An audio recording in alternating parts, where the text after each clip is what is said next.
Hope you're all having a fantastic time at the 13th edition of India Internet Day.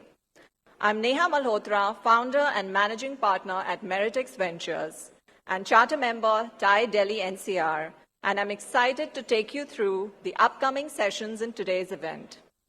It's been an exciting start to the day, and there's so much more in store as we dive into cutting-edge AI advancements shaping India's internet ecosystem.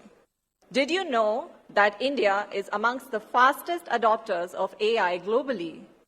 With tremendous potential to unlock across e-commerce, fintech, healthcare, and education, AI is transforming industries and creating opportunities like never before. Today, we'll dive into the ways AI is making an impact in the Indian context, where technology and culture intersect in unique ways. Together, let's celebrate the remarkable innovation coming from India's vibrant tech community, driving the responsible and inclusive evolution of AI across industries. So let's get started. And don't forget to share your experience on social media, Facebook, Instagram, and Twitter, now X. Tag us at TIE Delhi and hashtag iDay24. Not a member of TIE Delhi-NCR yet? Join the TIE Delhi family today. For more details, visit the registration desk or connect with our team. And before we proceed, we'd like to take a moment to express our gratitude to our partners. A big thank you to our gold partner, Peak 15, for their invaluable support. We also extend our thanks to our silver partner, Microsoft, and to our innovation partner, AWS, for their continued commitment to making this event a success. And now, next up, we dive into how AI is revolutionizing operations in industry and commerce. It's a powerhouse panel of experts who are shaping the future, so let's give a big round of applause as I welcome our speakers. Ankush Sabharwal, founder and CEO, CoRover. Mukul Gupta, Chief Enterprise Architect, Minfy. Rohan Chincholi, Chief Digital Officer, Havas Media Network. And Sampath P, Partner, Kalaari Capital. Moderated by Vaibhav Jain, Startup and VC Partnerships, Google Cloud, and charter member, TIE Delhi-NCR. Over to you, Vaibhav. Thanks, Neha. Welcome, everyone, for another exciting session on artificial intelligence. I know we all have been hearing a lot about artificial intelligence since morning, and why not? The theme for this year's India Internet Day is around artificial intelligence.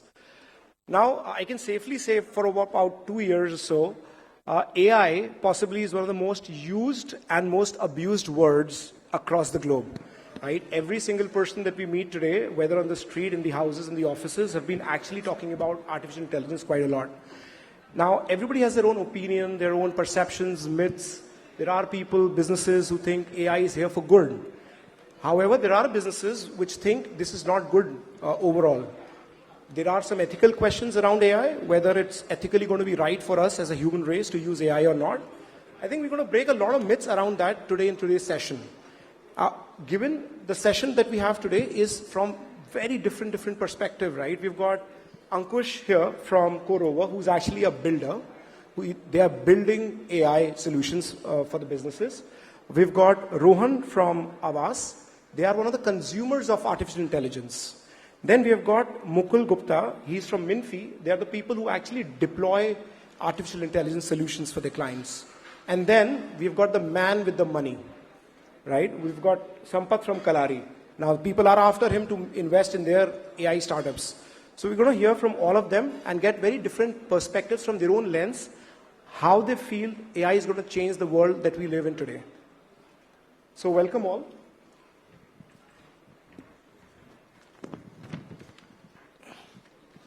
So Ankush, since you're right next to me, I think the first question is going to be on you. You know, you're building something very interesting, which is around conversational bots, solutions around conversations, right?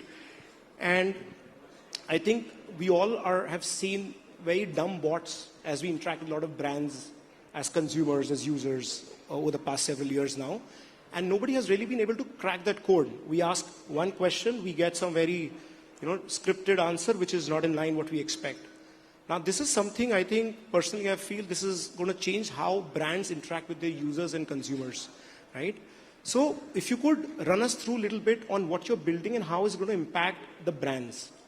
Sure. Thanks, Vaibhav, for asking this. Thanks, everyone, for coming here.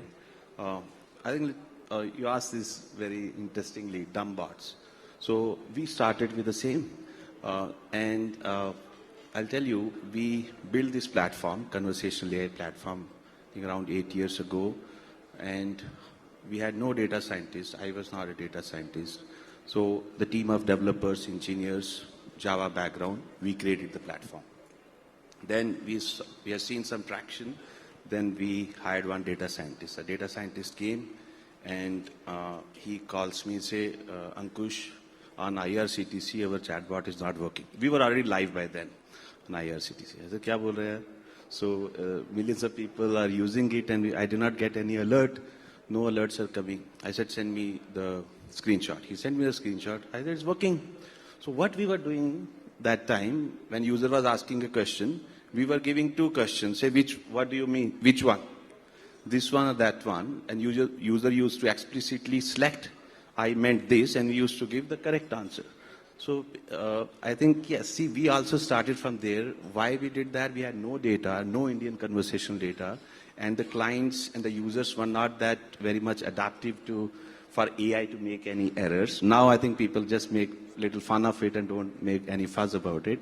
So we started from there, and it was so difficult for us to convince clients it works, and we were not able to convince it will not go wrong. It was going wrong, it is going wrong now, but I think the benefit with us was we started early and we just kept improving. So since we started very early, we got a lot of data, then a user used to ask a question, we started giving answers, and then we started giving intelligent answers, then we started letting users do the transaction, they can buy stuff, they can buy grocery, they can buy tickets, then we added even people can even do payments using voice in partnership with NPCI, UPI. So people can do voice-based payments and a lot more. And now Gen AI, and now the question, maybe dumb LLM, not sure if I can say that, and how our LLM is better, again, the data, right? So we didn't have to source data from internet, steal data, scrap data. We had our own conversational data. So all of that was ingredient for us to create platform and hence now create good intelligent AI applications. So are we the best? No. But I think we are on the right track to solve more problems for the business. Hopefully, yes. And I'm also assuming you are also working on the vernacular aspect because given India is such a large and a complex country with a lot of languages across, super important to tap the right customers and get a great customer experience for people who are living in the remotest part of our country in their local language. Thanks for adding to that. So yes, so we support 22 languages, 14 languages by voice. So that helps any users to get the information they want and transact with any system in the language of their choice. And not just virtual assistant, conversational AI, not text. Now everyone is saying voice first. Yes. So even voice first was the mantra for us 4 years ago. And 2 years ago, our mantra was video first. But we are not talking much about it because the businesses are not ready. So voice first and video next, but it's ready with us now. Got it. Thanks. Now coming to you Rohan, right? You're the consumer of artificial intelligence and you also help customers deploy the right AI solutions, right? From a marketer's perspective, from an advertiser's perspective, and there are a lot of early stage startup founders in the room, I'm sure, it'll be good for them. Not just for them, I think even for the late stage ones, because a lot of people end up burning a lot of money for their campaigns and marketing, right, these days digitally. So what is your perspective? How can AI help them to optimize their campaign performance and how it can effectively get them a better ROI? I think AI has been integral to, lives of consumers, right? I mean, if we go to social media platforms today, you would look at the platform X, which gives you for you suggestions, right? So I think there is a lot of data that's feeding in to give you personalized recommendations. So now addressing your question, what can we as a media agency do for brands, startups, get your audience right? I think number one would be audience. Number two is personalization. I think you get your audience right. Maybe use something as simple as dynamic creative optimization to be relevant in their entire journey. Because we've realized that, it's no more a linear journey, right? At any given moment of time, consumers are looking at, multiple touch points, and you were to take 10 touch points, it's kind of 3.6 million unique paths to purchase. So the complexity is there. So the second part obviously is personalization. Third is if you are able to create automation for brands, right? Today there is a lot of time going into consolidation of data. There is Facebook telling you something, Google telling you something, your ad campaigns telling you, where does all of this come together? What does it really mean? And as startups, I think it's extremely important to be judicious with the amount of investments they do in getting the first 100 or the first 1,000 or the first 1 lakh, right? And digital, take platforms. The two biggest platforms that are existent today are AI enabled to deliver for your brands. We are running multiple campaigns every month, but I think one of the inputs that we get from, these large, companies where we optimize media on, don't try and put too many cohorts to the audience. Let the AI work. It will give you the results. So I think that for us, if you ask us as an agency, we will get you the right audience, we will keep it personalized, we will give automation, we will have dynamic creative optimization, and perhaps any new tool, we have to learn it first so that we are able to deploy it well. Great, thanks. Sampath, coming to you, you as an investor, I'm sure you've been evaluating a lot of startups which are into AI. There are startups which are AI-first startups, which actually something like a CoRover maybe, and there are startups which have an AI component into their core now, right?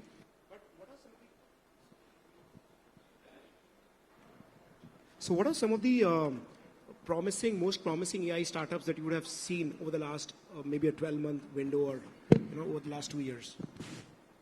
Thanks, Vaibhav. Good to be here. So I think we are seeing a lot of activity in AI startups, AI-first startups.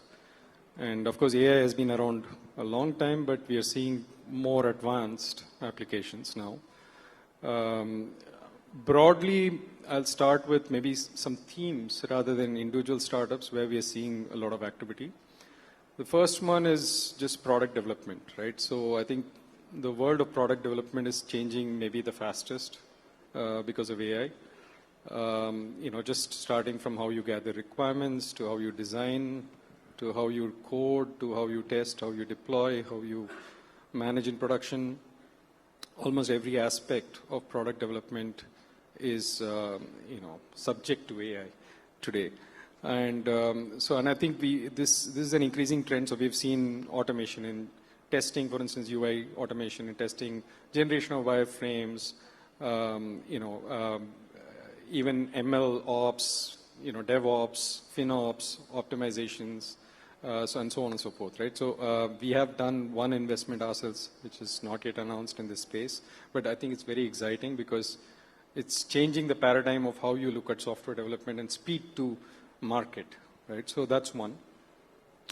Second, which I think is personally very exciting for India, is how AI is enabling process and workflows at scale, right? So this is across industry, across process, and we have already, a huge services industry, and this has huge ramifications, and I'm hoping that we are the fastest to adopt some of these solutions so that we can deliver and continue to deliver global sort of competitive advantage to customers in that industry. And this spans again across industries. In finance, for instance, how do you take a rich finance model to automate at an unprecedented level from before every process, from procure to pay to accounts payable to accounts receivable to even planning and so on and so forth. And we have quite a few investments and exposure already in this space. There's one company called Zocket, which is also in performance marketing and optimization. Now with generative capabilities, you can also go to a much deeper level to benchmark against competition and so forth, and also spend optimization. We have Zuluri, which is managing spend optimization. We have hyperbots in the finance domain and so on. So this is another key theme, I would say. Third is, I think, domain-specific, industry-specific, newer age enterprise applications. So I think which are AI first, and we have a lot of legacy and point solutions today in an enterprise deployment scenario, which creates data silos, which creates integration problems for someone who looks to just solve business issues at scale using AI.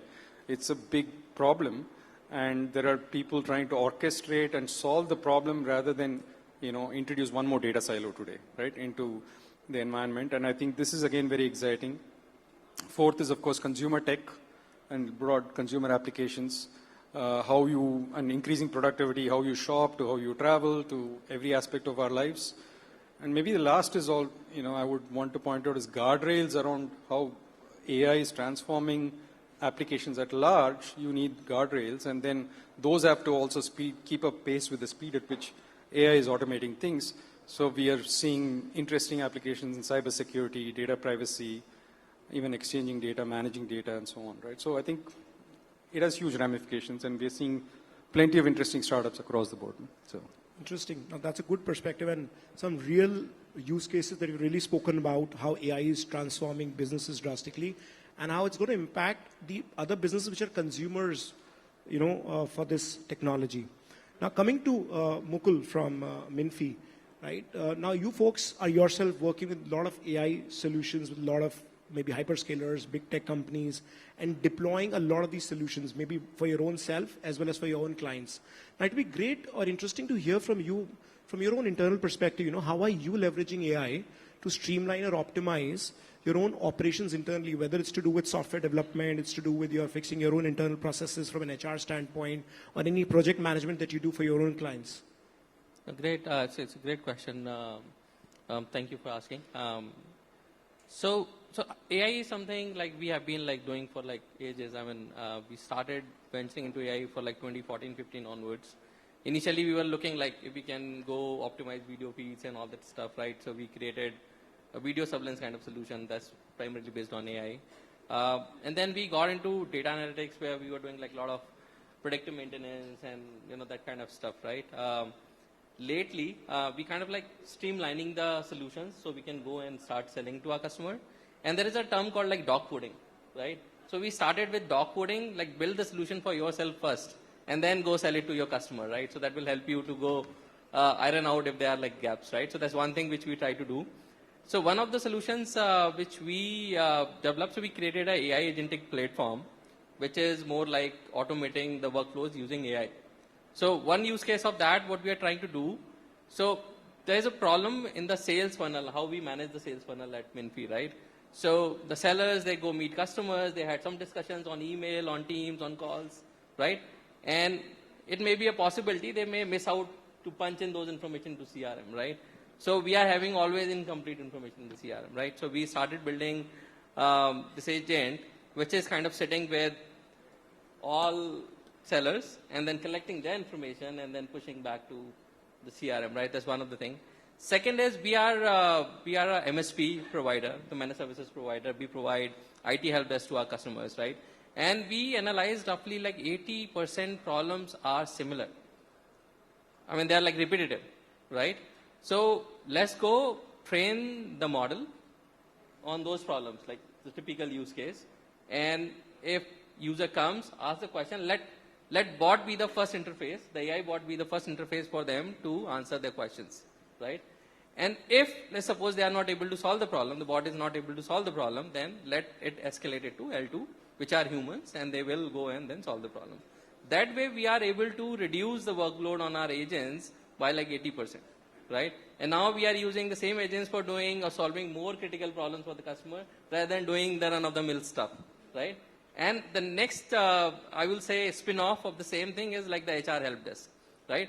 Earlier, let's say I need a policy document. So there is a HR portal. Every company has a HR portal. And then you are digging into that, searching, and then finding out. Probably it will take time, right? If you send a mail to HR, of course there is a delay, right? I mean, it takes some time for you to get the information back. So now we have this AI agentic bot where you go ask the question, okay, I need this policy document. You have it ready, immediately available, right? And that way we are helping our HR staff to, work on more important things, right? Now we are starting working on one more item. We are automating the interview process as well, right?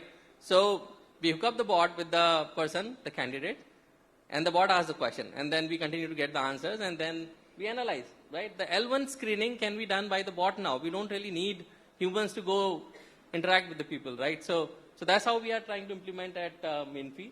Of course, we have other use cases. I'll discuss with them as well. Sure. Thanks. I hope you got some cues here, especially the early stage ones. There's some very important use cases that he's just highlighted, right? In fact, there's so many other use cases from a summarization perspective. I was looking at some use case of one of the startups which actually bid a lot for the government tenders. Now, usually these tenders are very huge, like 100 pager, 200, 300 pager or pages, right? And it's difficult to go line by line in a short term. So they've started using AI to analyze these tenders and quickly ask in an NLP way, quick English language questions from the document itself to figure out the right answers. I also saw somebody actually comparing the financials by giving a query on the same document using an LLM model. So I think these are very important use cases which can actually help us optimize the way we operate, both internally as well as externally.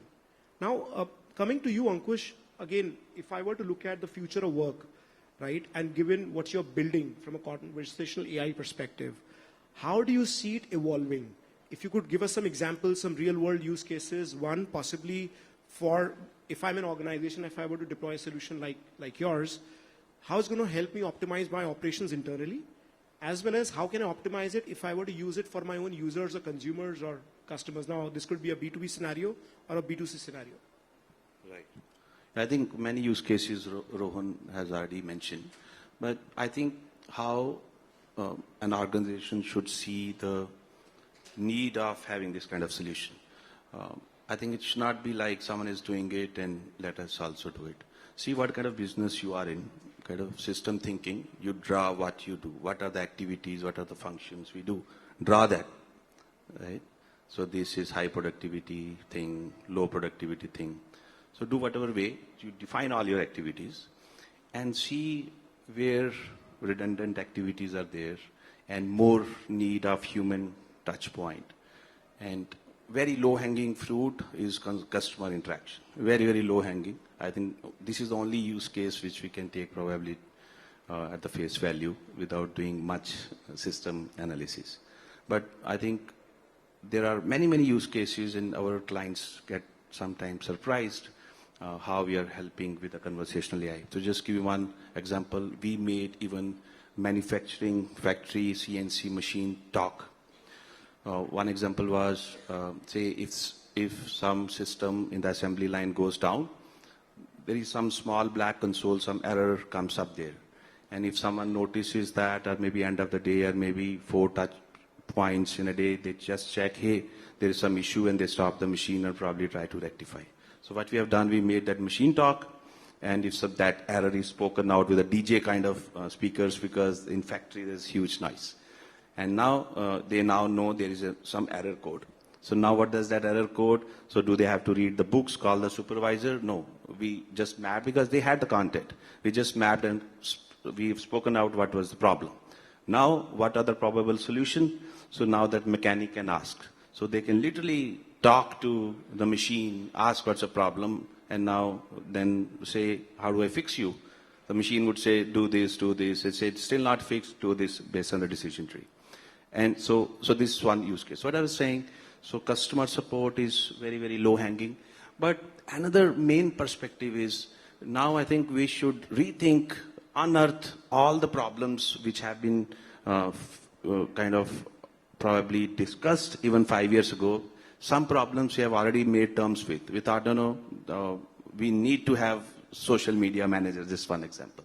So we need to have HR manager. So of course we need, but I'm saying whatever we have already considered some functions, some activities as default, even list them and see whether you can now solve the same activity differently, AI tool, conversational AI tool. And it's not just the support, we have even done even the commerce part, so where I was saying people can buy stuff.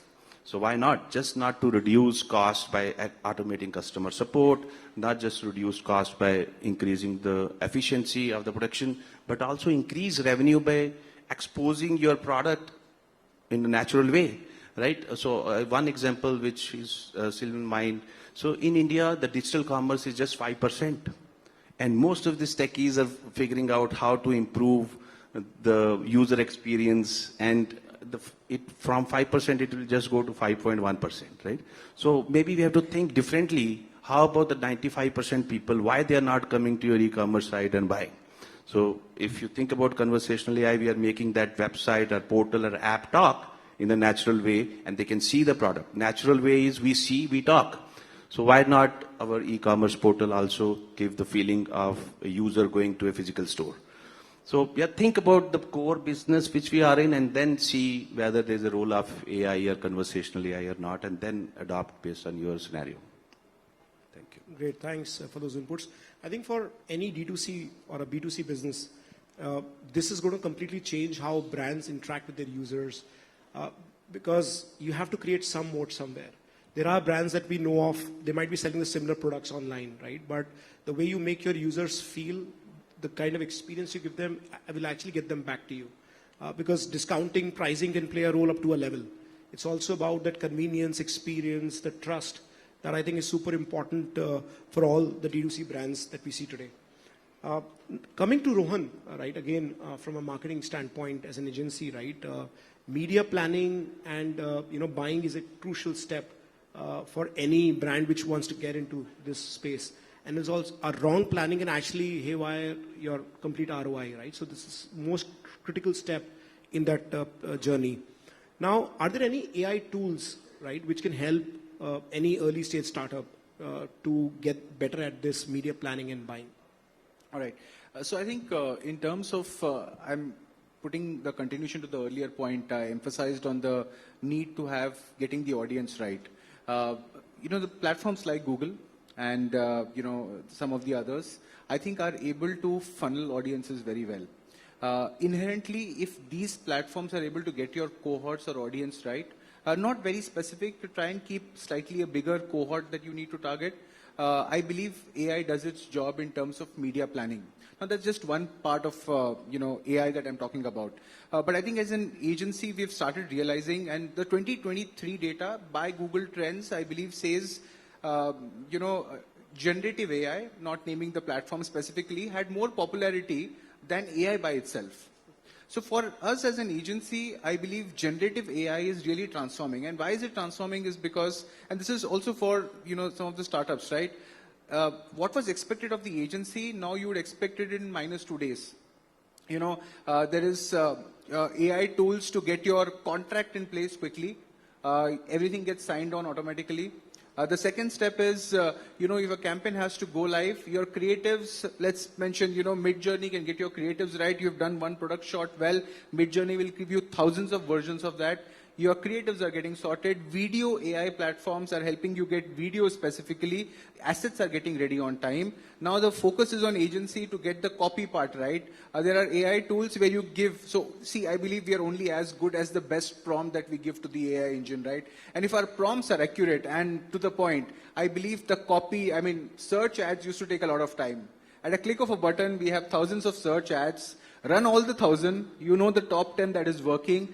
Optimization at scale. I believe this A/B testing of creatives at this scale would not have been humanly possible for us to generate. Imagine generating 1,000 images, 10 videos, 1,000 ad copies in a matter of 15, 20 minutes, everything ready. So I think we are far more well equipped today to manage a lot of businesses for any of the brands or startups, because I believe we have also started learning. So we are undergoing a lot of trainings on different AI engines, different tools, because we also understand that there is a lot of challenges when it comes to prompt. I'll just give you one example.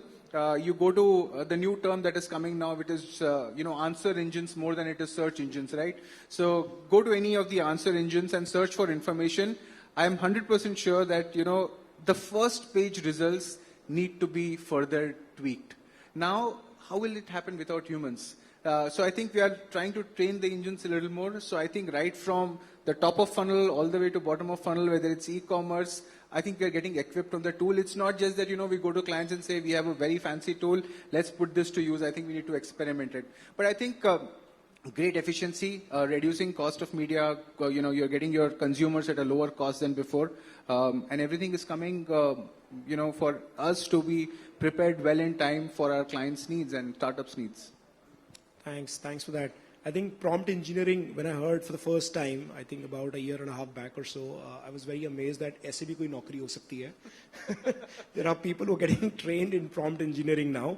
So yeah, AI is evolving, and again, the funny part is that when we give a query to LLM model, then you want to humanize it also. We don't want it to sound like a machine. So every now and then we see very funny, tools coming up from an AI perspective. I'm very amazed. See, everyone, if you get your emails, there will at least be one email with one new player which says, I have AI powered ABC. And I believe that's where we are headed. Got it. Now, this is for Sampath. And anybody who's running an AI business here must listen to this. This is important. Now, Sampath, from your perspective, if you wear your investor's hat, I'm sure Kalaari has already invested in some AI-led startups. What are some of the key factors that you look in to an AI business before investing? And I'm sure there are a lot of early-stage businesses here, so if you can speak from their perspective, what should they do to convince you to put your money? Sure.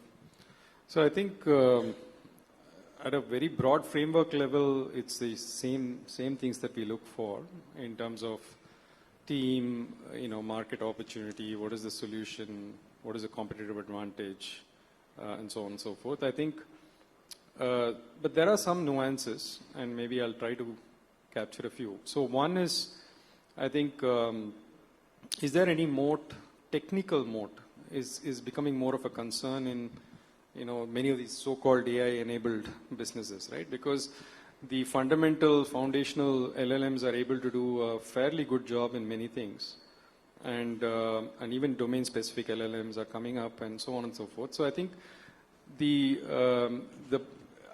context of applying whatever your core models and infra that you're building to solving specific business problems, can you do that better than anyone else, including the current foundational models and so on, right? So I think that is a very important base test that I think companies must think of.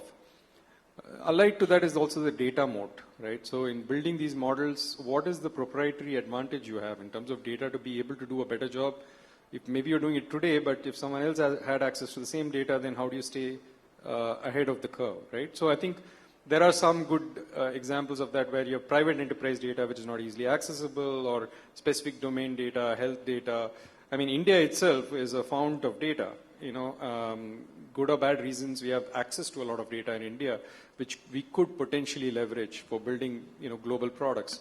So is there any data advantage? I think the moat question, we have seen many companies which are just building wrappers on top of existing infrastructure, solving parts of a business problem, not delivering value, not delivering accuracy in what they're building. So that is a challenge. Second, I would say, is the team itself. I think what is the team that is required to succeed here? I think at the core founding team level, there has to be significant expertise in building and deploying models. I think that seems to, because the space at which innovation is happening here, it's almost impossible to keep pace unless it's in your DNA to keep doing that, repetitively, iteratively, and so on. So I think that is another area. Third is, especially GTM for AI-first companies. I think there's a nuance that's happening, which is earlier we were able to think of ICPs within a company, for instance, in SaaS, where you go and sell to a specific buyer, could be a department manager, HR manager, and so on, and they could make the decision. But now the impact scope that you're defining is almost looking at the overall data in the company and saying that I can deliver this at X percentage lower cost, Y% faster, whatever is your value proposition. Then the stakeholders that need to take that call also slightly become more meshed and more complex. So is the team even capable of sort of navigating that and selling to the right ICPs? So these are some of the nuances that we've seen where I think it's not clear if they have a right to win. So, got it. In fact, I've also seen, a couple of startups last year we all know startups have to pivot. But when it comes to AI, the world was moving at such a fast pace even last year. I actually saw an AI-led business which had to pivot thrice in 12 months. And I was like amazed. And nothing wrong in it, but just that even they did not know that the world will move at such a pace. Because this guy was trying to build something and suddenly he realizes one of the big techs already done that and it's for free, right? They did the second thing, another big tech did that. So I think it's also a very fast moving pace. We'll have to actually identify the real world use cases that he can do and just not a wrapper over the existing tech. Like you also rightly said, you have to have the right to win in that space. So folks, just be careful on that. Yeah. Now coming to Mukul again, right? Anytime we hear of any technology which is disruptive, and I'm talking even going back in history, right? सबसे पहला दिमाग में आता है महंगा होगा यार, right? All businesses think, अरे यार, let's wait and watch. It's going to be expensive. थोड़ा सस्ता होने दो फिर देखते हैं, right? With generative AI or AI, I've heard a lot of similar conversations as well, and rightly so. Now, there are a lot of myths and perceptions around that. Is it expensive? Is it not? Now, if you could highlight some potential case studies or use cases, that you have seen as an organization, where you can highlight, no, it's not as expensive, or it really delivers the goods for you and it is value for money. It'll be great to hear one or two examples from you. No, yeah, definitely, it's a great question. So let me bring about this customer which we are working with. They are one of the biggest media broadcaster compliance and regulation manager in India. We are working one of the partners there. So what we are trying to do, they have roughly 700 channels which are airing over TV every day. Out of them, around like 100 channels which are especially for news. So what we are doing, we are trying to do news content analysis for them. So earlier the customer was doing it all manual. So there were like some loggers, some QC team, around like 120 people. So they were like going each channel minute by minute, second by second, capturing roughly like 100 odd parameters which they need to capture from compliance point of view. So putting that into logger, and then there's a QC team which analyze everything is good or not. At the end of the day, they create a report, and there's a report at the end of the week, and they send to the customer, right? A lot of manual work, right? A lot of human errors were also there. Like if there is a personality and they misspell it, right? So there's a lot of things which were happening which were not right. So what we did, we tried automating this whole process through AI. So what we did, right from the feed when we are getting it, the live feed, we are capturing from set-top box, digitizing it, converting that into the readable format, dissecting audio from the video, the frames and everything, then inferencing each frame which we are getting, and then speech to text. And now we have whatever is visual and then whatever has been spoken. Now we are digitizing both of them, creating news by news. Every news, if it's a fast news, if it's express news, it's a normal news, headlines, every news one by one, bit by bit, we are capturing that now, arranging into array. And then once it's done, then of course we have created an AI process for doing the QC as well. And then we kind of like creating a confidence score, how good we are on a specific item. And if we think we are not good, then we pass it on to QC. So what we have done, like we have tried reducing the workforce 120 to 20 now. The logger job is completely, I would say, not eliminating, we are automating through AI, right? Efficiency. So you can imagine, how much efficiency we are bringing by this process. So we are able to save more than 50% cost. That's straight away, and we are further optimizing that. And then the next question is the most important question. What's going to happen with those 100 people who are working there? So, so there's a professor called Karim Lakhani, from Harvard Business School, and he said, it's not the AI which will replace the humans. It's the humans with AI, they will replace the humans, right? So the same thing we're going to do now. So what we have done, so we went to IBC in Amsterdam last month, and there's so much traction. People were like, so much gung-ho about this solution, can we go implement in their perspective, right? So those 100 people now will become QC and will go analyze and do better things. Not the typical dumb logging things, they will do more intelligent things for the humans are built for. That's what we are trying to solve for this customer. Got it. Thanks for that. Now I'm also looking at the clock.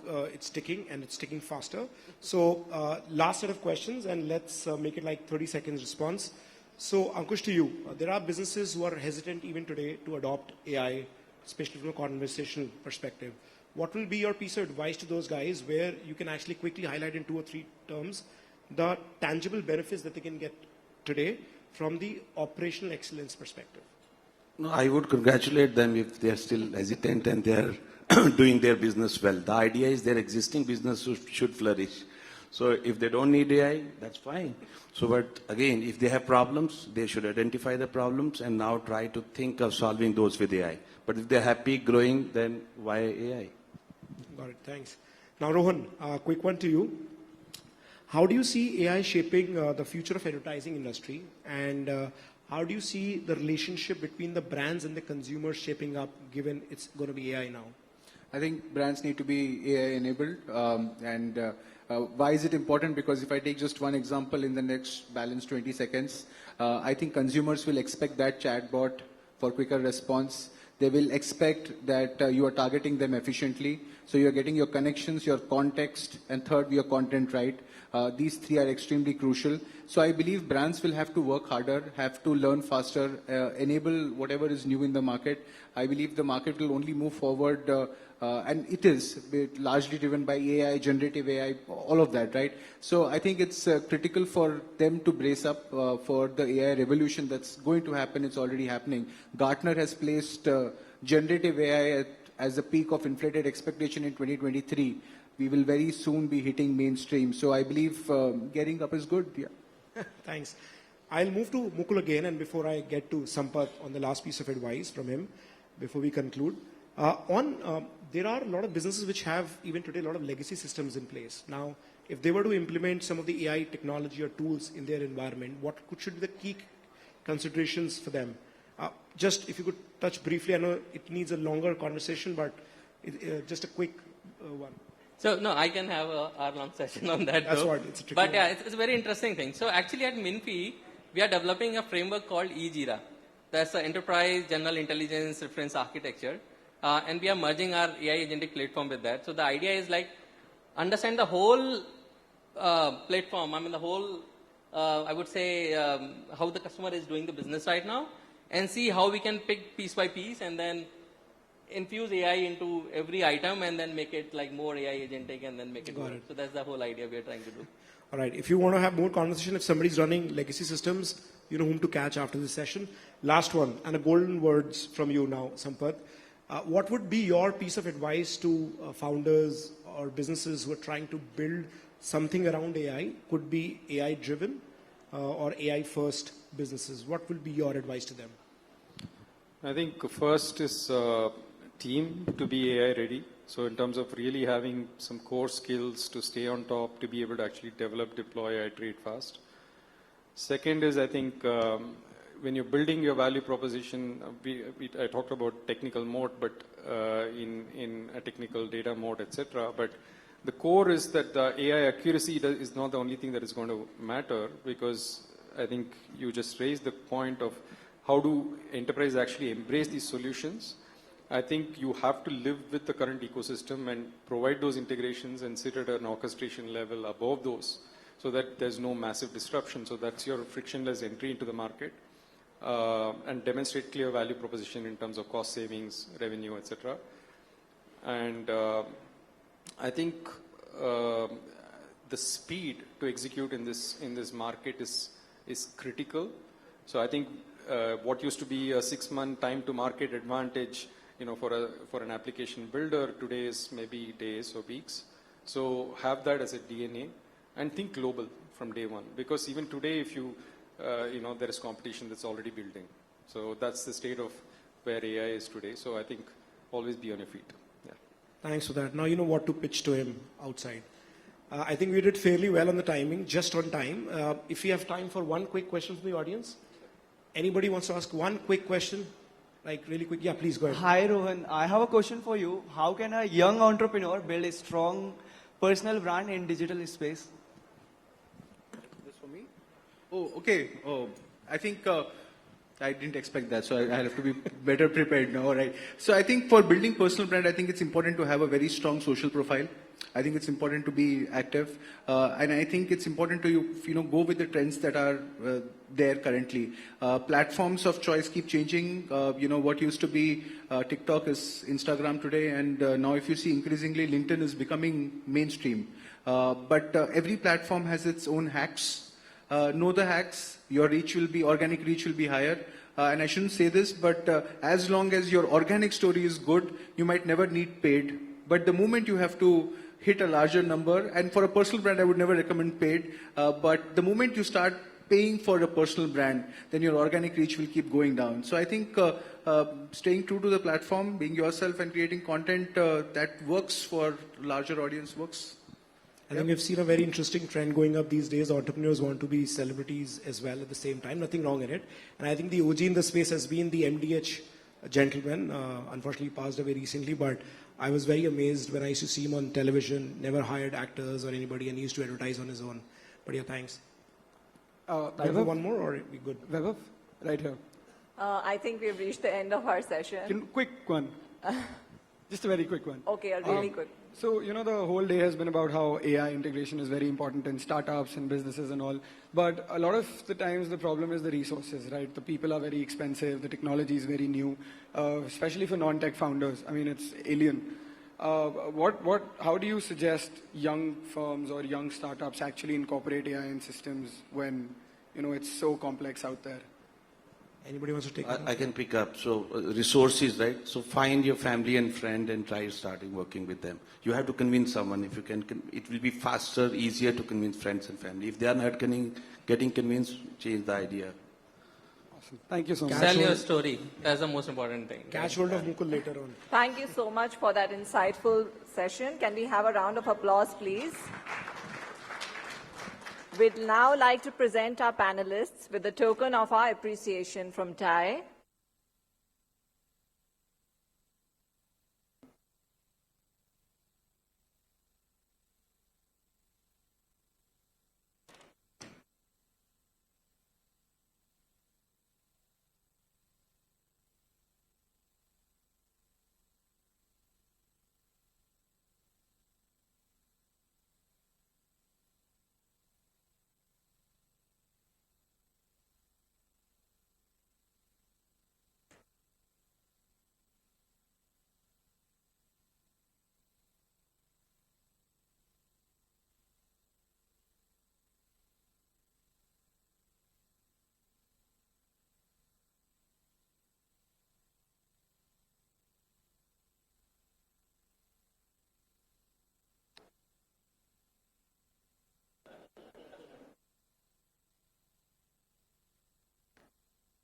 A special thank you to our co-partners, Havas Media Network and Minfy for their support.